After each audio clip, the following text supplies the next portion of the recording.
I gave my daughter a house, hoping that it would be her happy home. But that same day, her husband, James, brought his family, and they forced her to serve them as if she were a stranger in her own home. Their smiles shone with gloating, but I swore I would wipe it off their faces. Before we continue, please subscribe to the channel and let us know where you are listening in the comments. My phone buzzed, and I nearly dropped the pen. Emily's voice came through in a whisper, fractured, like glass about to shatter.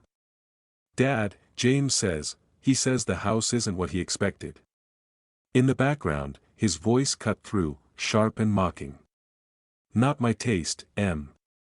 You know that." My grip tightened, the pen's plastic creaking under my fingers. The notary, a gray-haired woman with a practiced smile, slid the final document across the desk. I forced a nod, signing my name in a jagged scrawl. The office smelled of stale coffee and paper dust. A fluorescent lamp hummed overhead, casting a sickly glow on the stacks of folders cluttering the desk. My heart pounded, but I kept my face still. Emily's call had come at the worst moment, right as I was finalizing the gift I'd spent years planning, a house for her, my daughter, the one thing I could give to make her life brighter. I'd sold half my engineering firm to afford it, a modern two-story in Stamford with big windows and a garden she'd love. But James, her husband, was already tainting it. "Dad, I'm sorry," Emily whispered. "He's just stressed."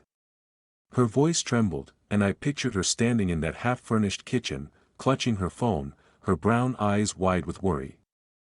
I wanted to tell her to leave him, to walk away, but I swallowed the words. Not today. Not when I was about to hand her the keys. "It's fine, sweetheart," I said, my voice steady despite the fire in my chest. "You focus on settling in. I'll be there soon." I hung up, my thumb lingering on the screen. The notary raised an eyebrow, but I ignored her, signing the last page. The keys sat on the desk, their metal burlap engraved with Emily glinting under the light. They felt cold in my palm, like a chunk of ice, heavy with hope and dread.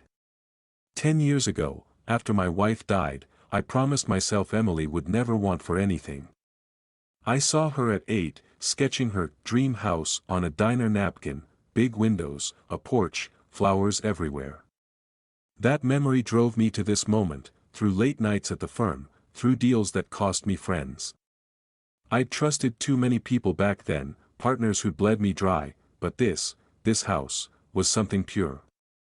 Or it was supposed to be. The notary cleared her throat. "Congratulations, Mr. Collins. It's official." She handed me the deed, crisp and heavy. I tucked it into my jacket, next to my heart. "Thank you," I said, but my mind was elsewhere, replaying James's voice. "Not my taste." What did that even mean? The house was perfect, white walls, hardwood floors, a garden where Emily could plant her roses. If he didn't like it, that was his problem. But I knew it wouldn't stay that way. Not with him. I stepped outside, the March air biting at my knuckles. Stamford streets were quiet, the sky a dull gray. My car was parked across from the notary's office, but I didn't move. Instead, I pulled out the keys again, running my thumb over the engraving. Emily deserved this. She'd always been kind, too kind, even when James started showing his true colors, his sharp comments, his way of making her feel small. I'd ignored it too long, trusting she'd handle it. But that call, her voice wasn't right. My phone buzzed again, a text from Emily. "We're at the house. Can you come now?" I typed a quick reply, my fingers stiff. "On my way." I slid into the car, the leather creaking under my weight, and started the engine. The drive to her place was short, but my mind raced. I saw her at 16, laughing as we painted her bedroom in my old cottage. I saw her at 25, nervous but happy when she introduced me to James. I hadn't liked him then, too polished, too quick with his charm, but I'd kept quiet. For her. The house came into view, its windows catching the weak sunlight. Emily stood in the driveway, her coat pulled tight against the wind. Her smile was faint, almost forced, as she waved. I parked and stepped out, the keys heavy in my pocket. "Dad," she said, rushing to hug me. Her arms were warm, but her hands trembled. I held her tight, feeling the weight of her worry. "It's yours now," I said, pressing the keys into her palm. She looked down at them, her fingers curling slowly, like she wasn't sure she deserved it. "Thank you," she whispered, but her eyes flicked toward the house, where James's car was parked, its trunk open, boxes spilling out. Her smile faded, and my stomach twisted. I wanted to ask about the call, about James, but her expression stopped me. Instead, I squeezed her shoulder. "Let's go inside," I said. She nodded, gripping the keys so tightly her knuckles whitened. As we walked toward the door, the garden's flowers swayed in the breeze, their petals bright against the gray. I told myself this was her fresh start. But her hesitant steps, the way she glanced back at James's car, they told a different story. The front door slammed, and Olivia's voice sliced through the air like a blade. "This kitchen's too small. Honestly, Emily, did you even look at this place?" I wasn't there, but I could picture it, Emily standing frozen, her hands twisting a dish towel, while James's mother barked orders. I was back at my cottage in Greenwich, pacing the living room, when Emily called. Her voice was tight, like she was holding her breath. "They're settling in," she said, but the tremor in her words told me everything. I'd left her at the house an hour ago, after handing over the keys. She'd hugged me, her smile brittle, and I'd driven home with a knot in my gut. Now, sitting on my worn leather couch, I gripped the phone, imagining the chaos unfolding. "Settling in how?" I asked, keeping my tone light. Emily hesitated. "It's just a lot of boxes. Olivia's particular about where things go." A crash echoed in the background, followed by James's laugh. "Careful, Em. Don't break my stuff." My jaw clenched. I pictured the house, its clean white walls now streaked with fingerprints, its hardwood floors scuffed by boots. The garden outside, Emily's pride, probably trampled by movers. "Are you okay?" I asked. She forced a laugh, thin and unconvincing. "Fine, Dad. Just busy." But I heard Olivia's voice again, sharp, "Emily, the coffee's cold already." The call ended abruptly, and I stared at the phone, my pulse hammering. I sank back, my mind filling in the gaps. I saw Emily in that kitchen, her hair tied back, trying to play hostess while James's family treated her like a stranger. Olivia, with her clicking heels and cold eyes, would be directing movers like a general, her coffee cup untouched. James would be sprawled on the couch, tossing his jacket wherever it landed, his smirk daring Emily to complain. And Emily, my Emily, would be scurrying to please them, her shoulders hunched, her voice small. I remembered the day we toured the house, just the two of us. She'd run her fingers along the countertops, her eyes bright. "I'll plant roses out back," she'd said, pointing to the garden. "And we'll have dinners here, Dad. You'll come every Sunday." That was the Emily I knew, hopeful, full of plans. But marriage to James had dimmed her, like a bulb burning out. I should have seen it sooner. My phone buzzed, a text from Emily. "Can you call later? Things are hectic." I typed of course, but my fingers hovered over the keys. I wanted to drive back, to barge in and demand answers, but I stayed put. She'd asked for space, and I'd give it. For now. Instead, I stood and walked to the window, staring at the quiet street. My cottage was small, cluttered with photos of Emily, her graduation, her wedding, her childhood drawings. One sketch, framed on the wall, showed her dream house. I'd made it real, but at what cost? Back at her place, I imagined the scene unfolding. Boxes blocked the hallway, their flaps torn open, spilling clothes and dishes. Olivia would be criticizing everything: the curtains, too cheap; the lighting, too dim; even the smell of fresh paint. James's sister, a shadow of Olivia, would echo her complaints, while their father stayed silent, sipping beer. And Emily? She'd be carrying trays of tea or coffee, her hands shaking, her smile plastered on like a mask. I pictured her offering a plate of sandwiches, only for Olivia to wave it away. "We're not hungry," she'd snap, then turn to James. "This place needs work. It's not ours yet." That word, ours, would hit Emily like a slap, but she'd swallow it, nodding, always nodding. I clenched my fists, my nails digging into my palms. The house was hers. I'd made sure of it. The deed was in her name, not James's. But they were already claiming it, like vultures circling a carcass. A memory hit me: Emily at 10, dropping a glass at a family picnic. It shattered, and she froze, expecting a scolding. Instead, I'd knelt beside her, picking up the pieces. "It's just a glass," I'd said. "You're what matters." Now, I imagined her in that house, something breaking: a plate, a cup, maybe a toy from her childhood. I saw it falling from a box, cracking on the floor, and Emily staring at it, her eyes wet. That image burned, fueling the anger I'd buried for too long. I grabbed my phone and dialed her again. It rang twice before she answered, her voice low. "Dad, now's not great." In the background, Olivia's voice rose, demanding something about towels. James laughed again, cruel and careless. "Everything okay?" I asked, already knowing the answer. Emily paused, then whispered, "It's fine. I'll call you tomorrow." The line went dead, and I stood there, the phone warm in my hand, her lie echoing in my head. Olivia's finger jabbed at the kitchen table. "Is that dirt? You can't even keep this place clean, Emily." I wasn't there to see it, but Emily's voice on the phone painted the scene clear as day. She'd called me that morning, her words clipped, like she was afraid to breathe too loud. "They're still unpacking," she said, but the strain in her tone told me it was worse than that. I stood in my kitchen, gripping the counter, the coffee I'd poured growing cold. It was the next day, and the house, Emily's house, had turned into a battlefield.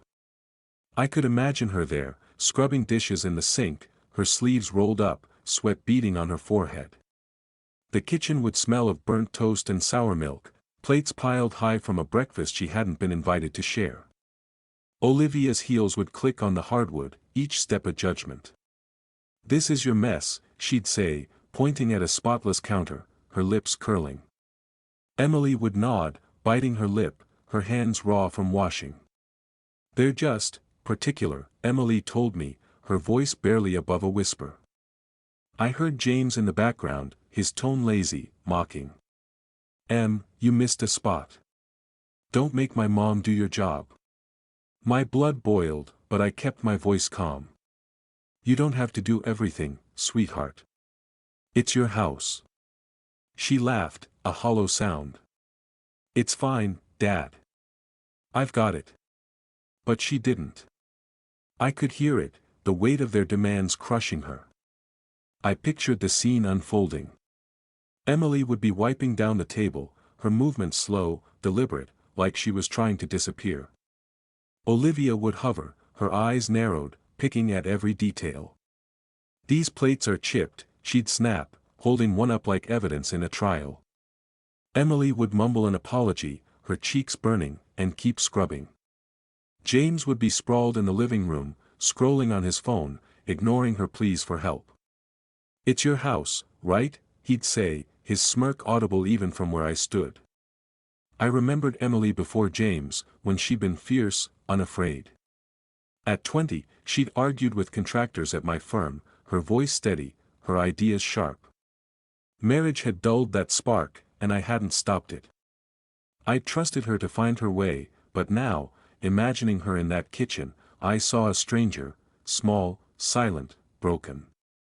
My hands shook as I set the coffee mug down, its handle chipped from years of use. Back at the house, I imagined Emily trying to assert herself. "Can you help with the dishes?" she'd ask James, her voice soft but firm. He'd laugh, not even looking up. "Why?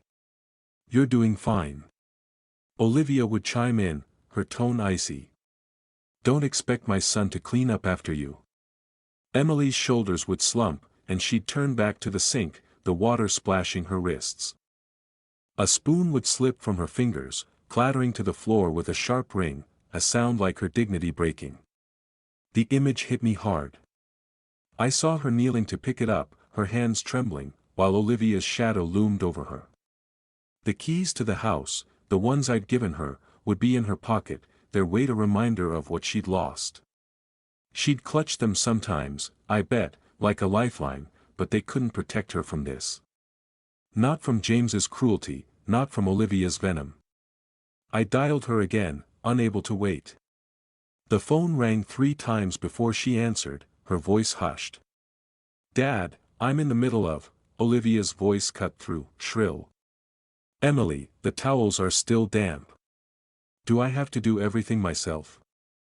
Emily stifled a breath, and I gripped the phone tighter. "You don't sound okay," I said. She paused, and I could almost see her, standing in the hallway, the door half closed, her eyes darting. "I'm fine," she said, but her voice cracked, a hairline fracture in her facade. "I'll call you tomorrow." The line went dead, and I stood frozen, the silence of my cottage pressing in. I saw her clearly now, alone in that house, surrounded by people who treated her like a ghost. My anger flared, hot and sharp, but beneath it was something else, resolve. I'd given her that house to make her happy, but James and his family had turned it into a prison.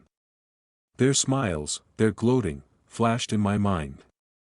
I swore then, staring at the chipped mug on my counter, that I'd wipe those smiles off their faces. Whatever it took. The phone rattled on the kitchen table, and my heart clenched. Emily's voice, hoarse and broken, spilled through the speaker. "Dad, I can't do this anymore. They're treating me like I'm nothing." Her words cracked, each one a shard of glass. I gripped the edge of the table, my knuckles whitening, as she whispered about the dishes, the orders, Olivia's sharp tongue.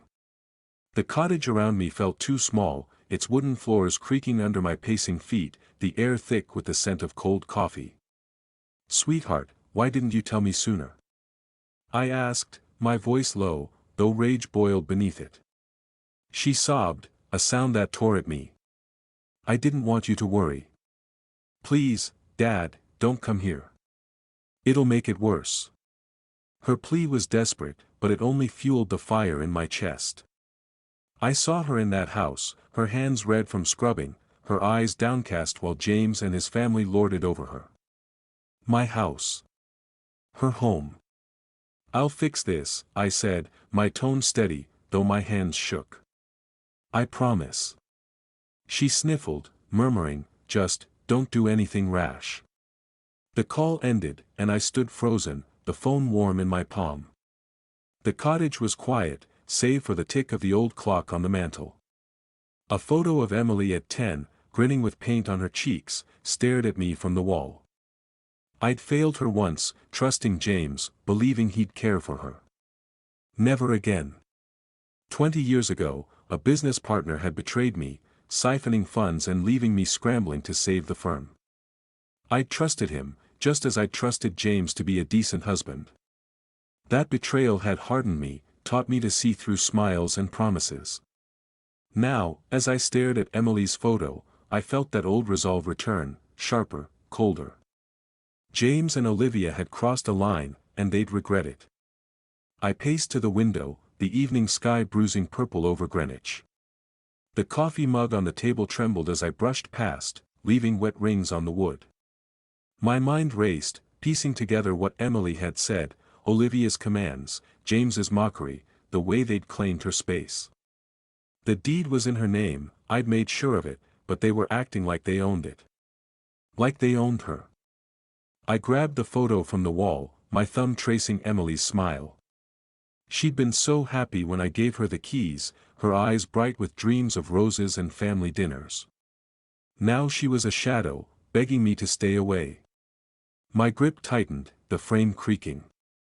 I couldn't sit here, stewing in this quiet house, while she suffered. I had to see her, to face them, even if she didn't want me to. The keys to my car jangled as I snatched them from the counter, their weight familiar in my pocket. I pulled on my coat, the fabric catching on my shoulder, and stepped outside. The air was sharp, biting at my face as I locked the cottage door. Its hinges groaned, a sound that echoed the ache in my chest. I slid into the car, the leather seats cold, and started the engine. The dashboard glowed, casting shadows across my hands as they gripped the wheel. I drove through Stamford's quiet streets, the houses blurring past, their windows warm with light. My mind churned, replaying Emily's voice, her fear, her shame. I saw Olivia's smug face, James's lazy grin, and my jaw clenched so hard my teeth ached. They thought they could bully her, humiliate her, and I'd just stand by. They were wrong. The road to Emily's house stretched ahead, the streetlights flickering like warnings. I didn't know what I'd say when I got there, or what I'd do, but I couldn't let her face this alone. The keys in my pocket pressed against my thigh, a reminder of the promise I'd made, to give her a home, a life, a future. I'd fight for that, no matter what it took. I pounded on the door, my fist thudding against the wood like a gavel. The house loomed dark, its windows reflecting the last of the evening light. Olivia opened the door, her smile sharp as a blade, her perfume heavy in the air. "Richard," she drawled, leaning against the frame. "What a surprise."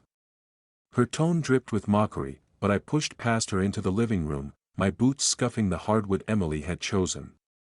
The room was a mess, boxes stacked haphazardly, a glass of wine abandoned on the coffee table, cigarette smoke lingering like a fog.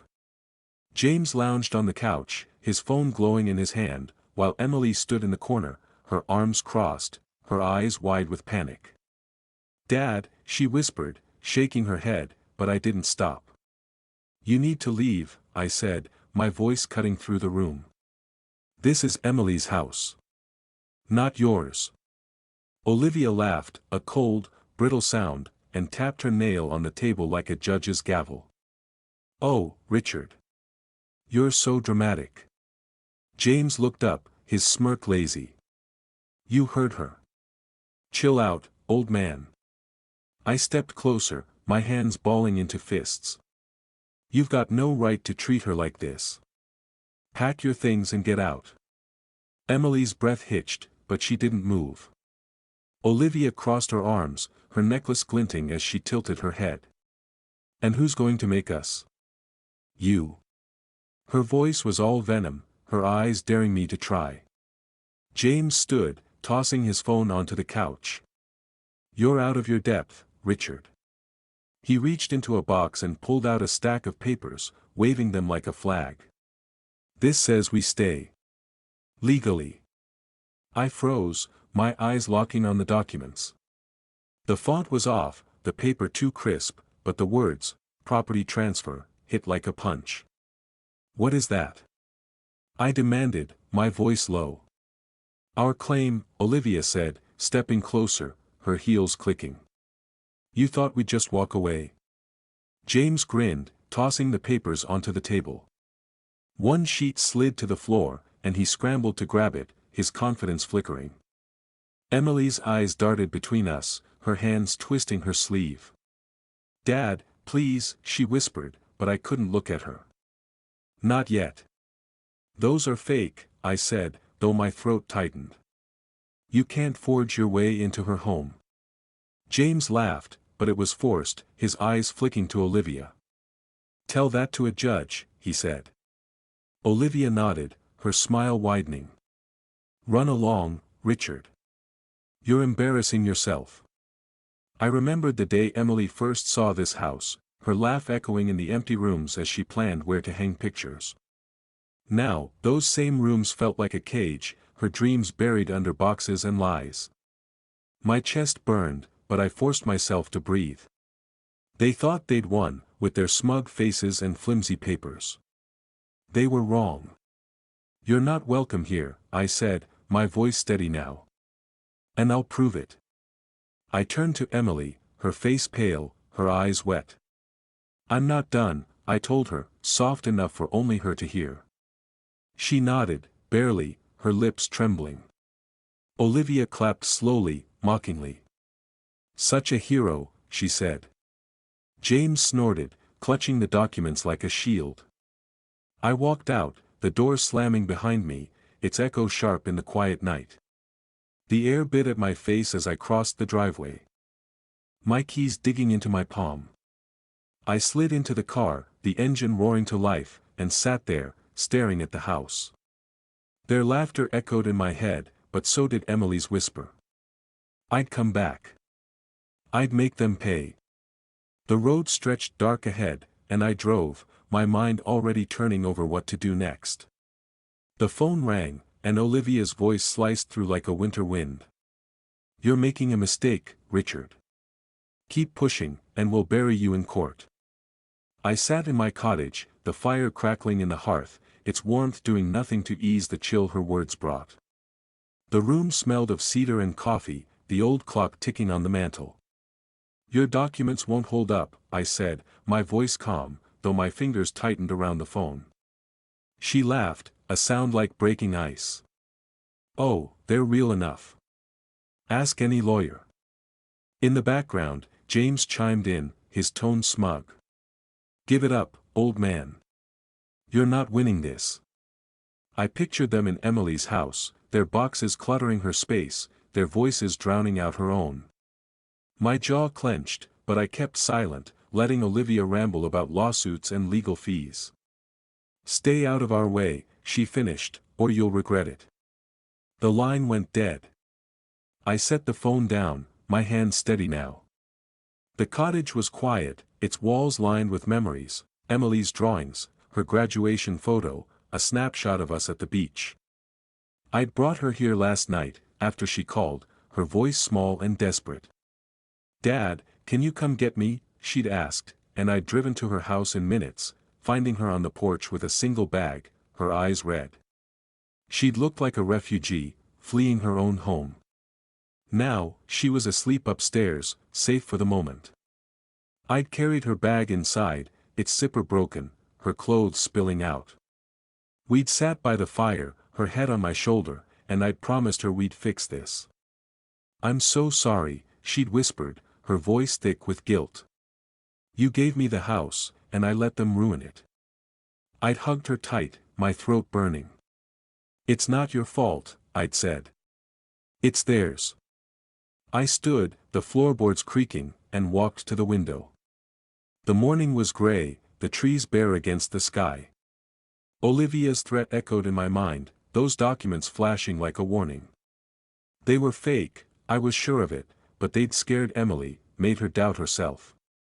I remembered her at 15, standing up to a bully at school, her chin high. I'd been so proud then, rushing to her defense, just as I would now. She was still that girl, somewhere beneath the fear. My phone buzzed again, Emily, awake now, her voice soft. "Dad, are you okay?"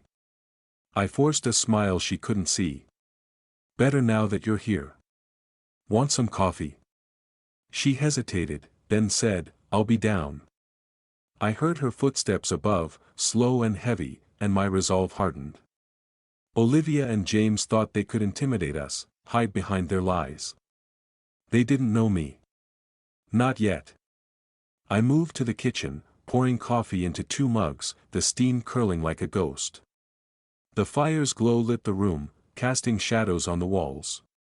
Emily came downstairs, her hair tangled, her eyes puffy but clear. She took the mug, her fingers brushing mine, and we sat at the table, the silence heavy but warm. "What do we do now?" she asked, her voice barely above a whisper. "We fight," I said, my tone firm. "They don't get to take your home." Her eyes searched mine, and for the first time in days, I saw a spark of hope. She nodded, sipping her coffee, her hands steady now. I glanced at the photo on the mantel, us with my wife, years ago, laughing under a summer sky. Emily had her mother's smile, her strength. I'd protect that, no matter what. I stood, my chair scraping the floor, and walked to the mantel, touching the photo's frame.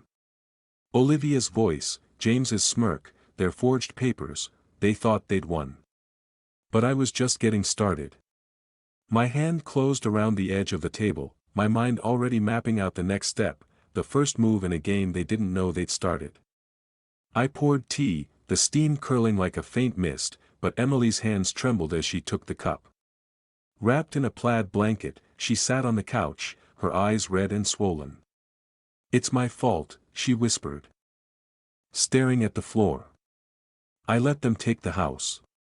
The words hit me like a slap, and I set the kettle down, the cottage's quiet broken only by the crackle of the fire. Outside, rain tapped the windows, a soft rhythm against the evening's gray.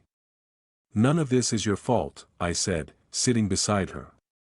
My voice was firm, but my chest ached. The living room smelled of cedar and chamomile, the old clock on the mantel ticking steadily. Emily's hair was tangled, her face pale, but she was here, safe in my Greenwich cottage. Last night, I'd brought her from that house, her house, where James and Olivia had turned her into a stranger. Now, we had to fight back. She shook her head, clutching the cup. "I should have stood up to them. To James." Her voice cracked, and I took her hand, her fingers cold against mine. "You trusted him," I said. "That's not weakness. It's what good people do." Her eyes met mine, searching, and I saw the girl she'd been, laughing on a fishing trip years ago, her mother's braids swinging as we reeled in a trout. After my wife died, I'd promised Emily I'd always protect her. I'd failed once, letting James into her life. Not again. I remembered that fishing trip, the lake glinting under the sun, Emily's small hands gripping the rod. "You'll always keep me safe, right, Dad?" she'd asked. I'd nodded, my throat tight. Now, sitting here, I felt that same vow burning in me. The house was hers, its white walls, its garden, its promise of a fresh start. I'd given it to her, and I'd take it back. "We need a plan," I said, squeezing her hand. "They think they've won, but they're wrong." Emily's lips twitched, a faint smile breaking through. "What can we do?" "Those documents," her voice faltered, and I saw the fear in her eyes, the weight of James's forged papers. "They're not real," I said, though I hadn't proved it yet. "We'll find a way." I stood, crossing to the table where my keys lay, their metal glinting in the firelight. The cottage felt warm, its shelves lined with books and photos, Emily's childhood, our family before everything changed. "I know someone," I said, my mind settling on Linda Russell, an attorney I'd met years ago. "She's sharp. She'll know where to start." Emily nodded, sipping her tea, the cup warming her hands. It was a small thing, but it felt like a step, a spark of hope. "What if they fight back?" she asked, her voice small. "They will," I said, meeting her gaze. "But so will we." Her smile grew, fragile but real, and she leaned against me, her head on my shoulder. I wrapped an arm around her, the blanket soft under my fingers. Outside, the rain grew heavier, drumming against the door, but in here, we were steady, plotting our next move. I grabbed my phone, scrolling to Linda's number. "I'll call her tomorrow," I said. Emily looked up, her eyes brighter now. "You really think we can do this?" she asked. "I know we can," I said, my voice carrying a certainty I hadn't felt in days. She nodded, her grip on the cup tightening, and I knew she believed me. I dialed Linda's number, the phone cool against my ear. The line rang, and I glanced at Emily, her face lit by the fire's glow. The rain pounded harder, a curtain closing us off from the world. Linda's voicemail clicked on, and I left a message, my voice steady. "It's Richard Collins. I need your help." I hung up, taking Emily's hand again, and we sat there, the future uncertain but ours to shape.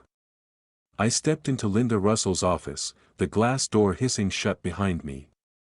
The space was sleek, polished wood, a glass desk, the faint smell of coffee drifting from a machine in the corner.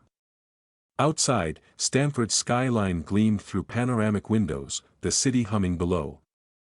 Linda, her glasses perched on her nose, slid a folder across the desk. "Those documents?" "Fake," she said, her voice crisp. "But we need hard proof." My chest loosened, a weight lifting, though the fight was far from over. I sat, the leather chair creaking, and flipped through the folder, copies of James's papers, their edges too clean, the signatures uneven. "How do we prove it?" I asked, my fingers brushing the pages. Linda leaned back, her pen tapping the desk.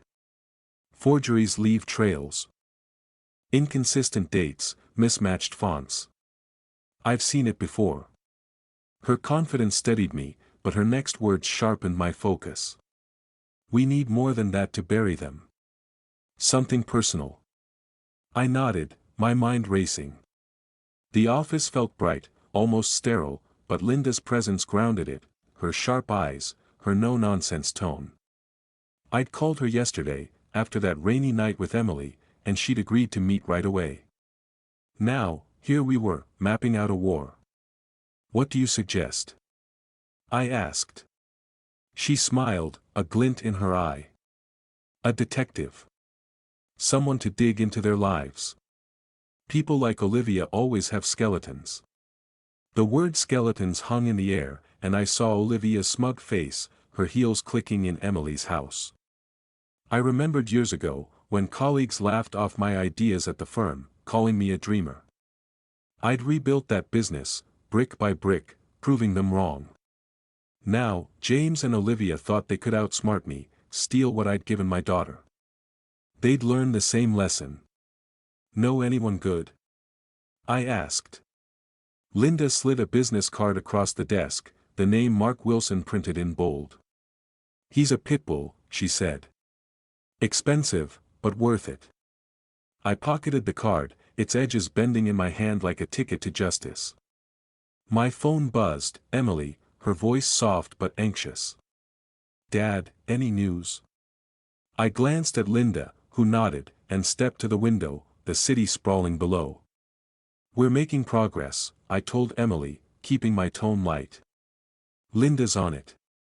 I heard her exhale, a small sound of relief. "You're sure we can trust her?" she asked. "Absolutely," I said, my eyes on the folder. "Just hang tight." She paused, then whispered, "Thanks, Dad." The call ended, and I turned back to Linda, who was already jotting notes. "We'll file a motion to challenge the documents," she said, her pen scratching. "Mark will handle the dirt. If Olivia or James have secrets, he'll find them." I nodded, my hand brushing the card in my pocket. The office's hum, phones ringing, keyboards clicking, felt like a pulse, pushing us forward. I saw Emily's face, her faint smile from last night, and knew this was worth every penny, every risk. Linda stood, extending her hand. "We've got this, Richard. Go home to Emily."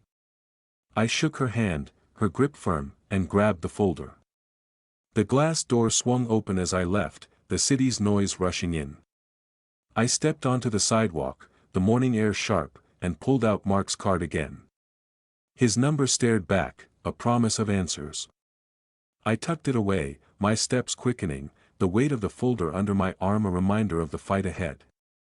Rain drummed on my hood as I stood under an oak in the Stamford Park, its branches sagging with wet leaves. Mark Wilson approached, his trench coat flapping, a manila envelope in his hand. "Olivia's not as clean as she thinks," he said, his voice dry, a smirk tugging at his lips. He handed me the envelope, its edges damp, and I felt its weight, light, but heavy with possibility. The air smelled of mud and pine, the park quiet save for the distant hum of traffic. I opened the flap, my fingers brushing the glossy photos inside. Olivia, stepping out of a hotel, her arm linked with a man who wasn't her husband. Another shot, her laughing, her head tilted close to his. My pulse quickened, a grim smile spreading. "How'd you get these?" I asked, glancing up. Mark shrugged, lighting a cigarette, the flame flickering. "Tailed her for a week. She's sloppy. Meets him every Tuesday, same place." His tone was casual, but his eyes were sharp, watching my reaction. I slipped the photos back, the envelope crinkling like dry leaves. The rain slowed, a drizzle now, pooling on the bench nearby. I saw Olivia's face in my mind, her smug grin as she waved those forged documents. These photos were her weakness, a crack in her armor. I remembered a friend from the firm, years ago, who'd begged forgiveness after skimming profits. I'd let him go, too soft then. Not now. Olivia would get no mercy. "How solid is this?" I asked, tucking the envelope under my coat. Mark exhaled smoke, the cloud dissolving in the damp air. "Solid enough to scare her. She's terrified of losing face." He flicked the cigarette into a puddle. "It's his sharp. Use it wisely." I nodded, my mind already turning over how to wield this weapon. Not yet, though. I needed the right moment. My phone buzzed, Emily, her voice tight.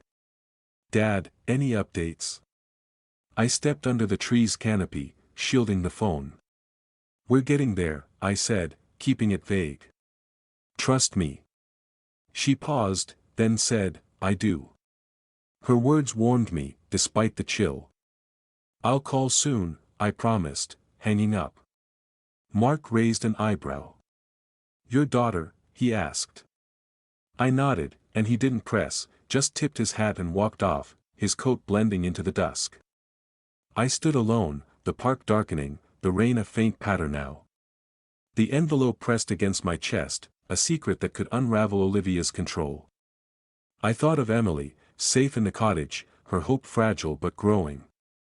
These photos were a start, a lever to pry James and his family out of her life.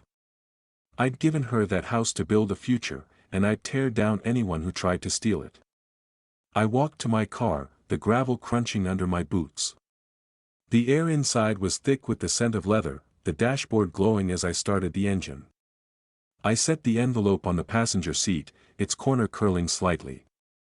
The road stretched ahead, slick with rain, the headlights cutting through the gloom. My hands gripped the wheel, steady, but my mind raced, plotting the next move, the moment I'd face Olivia and watch her facade crumble. I slammed my fist against the door, the wood shuddering under the force. The envelope in my other hand felt like a grenade, its contents ready to blow Olivia's world apart. The house, Emily's house, stood dark, its curtains drawn, but I knew they were inside. "Open up!" I shouted, my voice echoing across the quiet Stamford Street. Emily stood behind me, her breath uneven, her hand brushing mine for courage. The door creaked open, and Olivia's face appeared, her smirk faltering when she saw my expression. "You've got 10 minutes to get out," I said, stepping into the living room.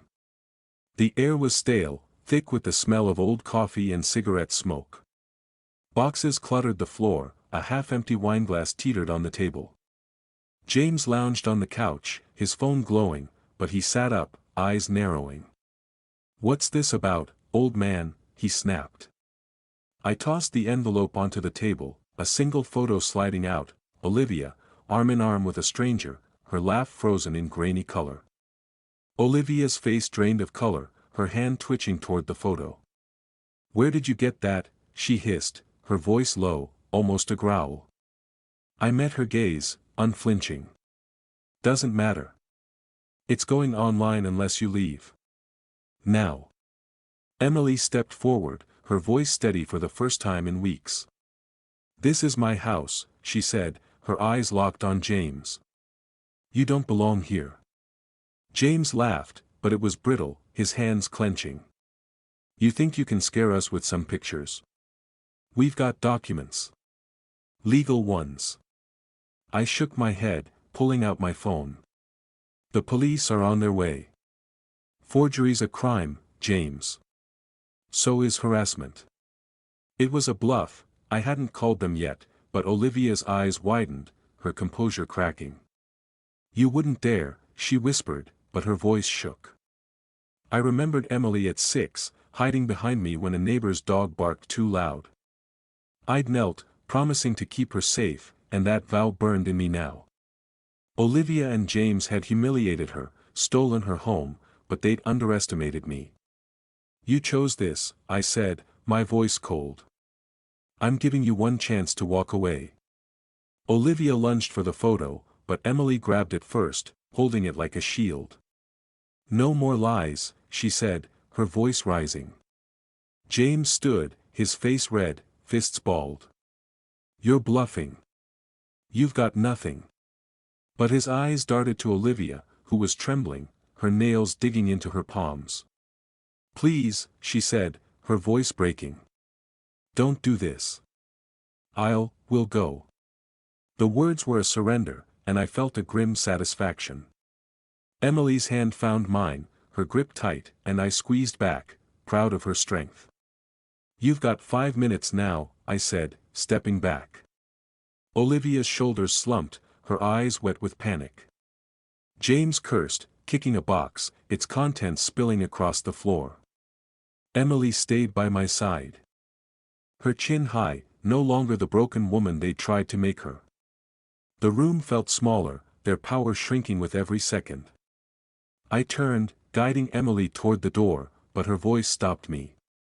"Wait," she said, facing them. "You'll never control me again."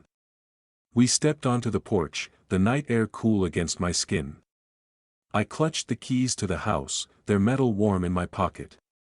Inside, Olivia's voice rose, sharp and desperate, arguing with James. "This is your fault," she screamed, and his shout back was muffled, frantic. Emily leaned against me, her breath steady now, and I knew we'd won this round.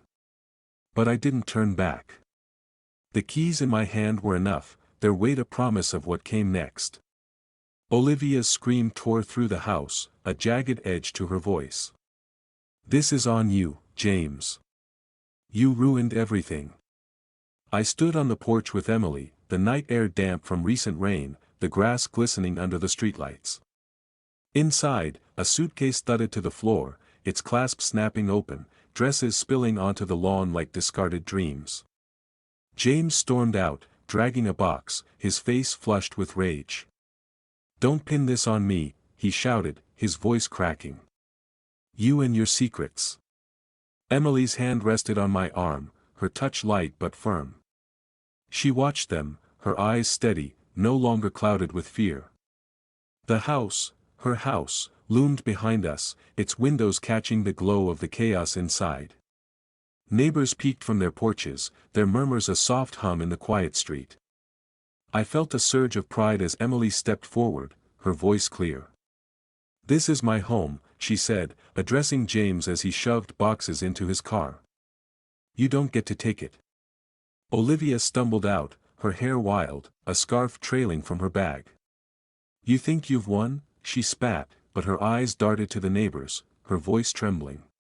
Emily didn't flinch. "I have," she said, her words like a blade. Olivia froze, then turned on James, her nails digging into his arm. "Get the car ready, you idiot." James yanked free, cursing, and tossed a lamp into the trunk, its shade crumpling.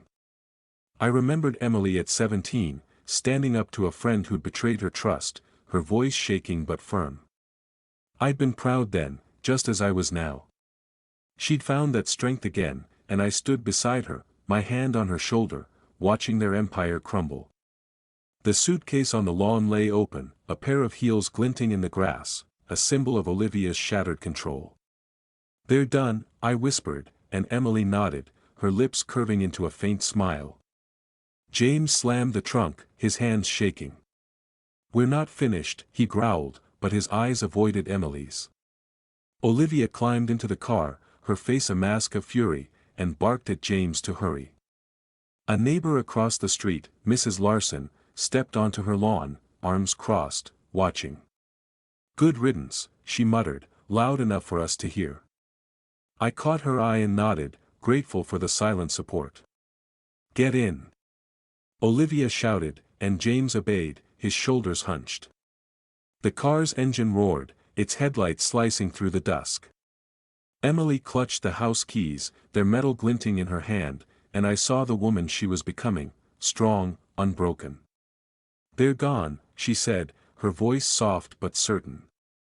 I squeezed her shoulder, my chest tight with relief. The car peeled away, tires screeching, and the street fell quiet.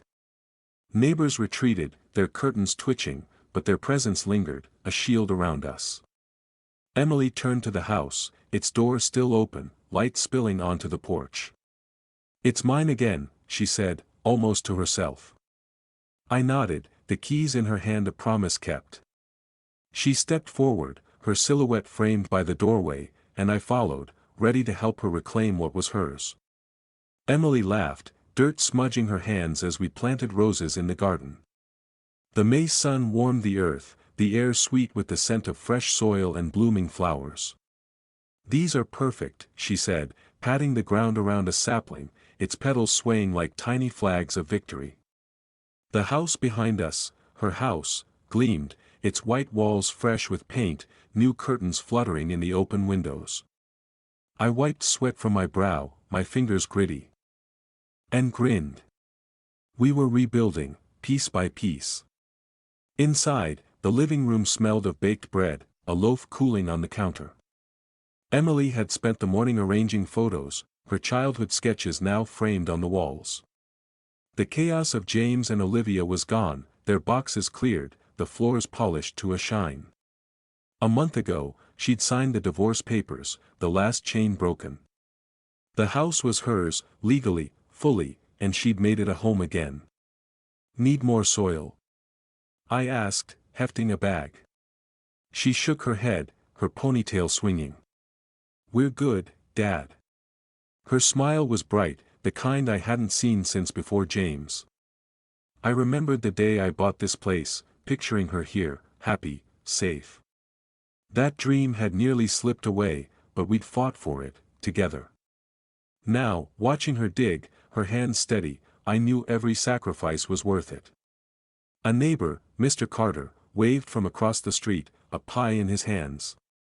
"Welcome back, Emily," he called, crossing the lawn. She stood, brushing dirt from her jeans, and took the pie with a grin. "Thanks, Tom," she said, her voice warm. Other neighbors had stopped by all week, bringing food, offering help, their support a quiet strength. Stamford wasn't just a place, it was a community, and they'd chosen her side. We carried the pie inside, the kitchen bright with sunlight. Emily set it on the counter, her keys clinking beside it, their engraved "Emily" catching the light. "I couldn't have done this without you," she said, turning to me. Her eyes were clear, no trace of the fear that had haunted them. I pulled her into a hug, her hair tickling my chin. "You're stronger than you know," I said, my voice thick. She squeezed me back, then stepped away, her smile fierce. "I'll be stronger now. I promise." I thought of her at 10, sketching this house on a napkin, her dreams so big. I'd sold half my life to make them real, and standing here, in a home filled with her laughter, I felt whole. The garden outside bloomed, roses nodding in the breeze, a symbol of her new start. "Want to finish the planting?" I asked. She nodded, grabbing a trowel, and we headed back out, the sun climbing higher. Later, we sat on the porch, the sky streaked with orange and pink. The house glowed behind us, its windows open, its warmth spilling out. Emily leaned against me, her hand brushing mine. "This is home," she said, her voice soft but sure. I nodded, my throat tight, and watched the sunset, its light bathing the garden, the street, the life we'd reclaimed. The keys rested on the table inside, no longer a battleground, just a promise kept. If you liked this story, please like this video, subscribe to the channel, and share your impressions of this story in the comments. To listen to the next story, click on the box on the left. Thank you for watching.